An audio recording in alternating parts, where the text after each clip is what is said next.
Hello guys, నేను మీ సుల్తాన్ పల్వాన్ని. అందరికీ ఒక బ్యాడ్ న్యూస్ ఉన్నది బ్రో. కొడంగల్కే కాదు, తెలంగాణకి కాదు, ఆల్ ఇండియాకి బ్యాడ్ న్యూస్ ఉన్నది బ్రో. మన బోరా బండ భానుభాయ్ నిన్న రాత్రి హార్ట్ అటాక్ తో ఈ లోకంని విడిచి వెళ్లిపోయాడు. అతను చాలా మంచి వ్యక్తి. హార్ట్ అటాక్ తో అతను ఈ లోకంని విడిచిపోయారు. ఎవరు? బోరా బండా భానుభాయ్. అతను విలన్ గా సినిమాలో నటించాడు. సినిమాలో చాలా పాత్ర విలన్ గా నటించాడు. సీరియల్లో నటించాడు.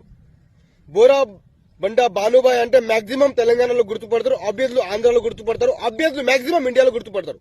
అతను మంచి వ్యక్తి. ఆత్మ శాంతి కోసం అందరూ 5 నిమిషాలు కళ్ళు మూసుకోవాలని, అతని కోసం ప్రే చేయాలని అందరూ భానుభాయ్ ఫ్యాన్స్ అందరూ ప్రే చేయాలని ఈ సుల్తాన్ పల్వా మనస్ఫూర్తిగా కోరుకుంటున్నారు.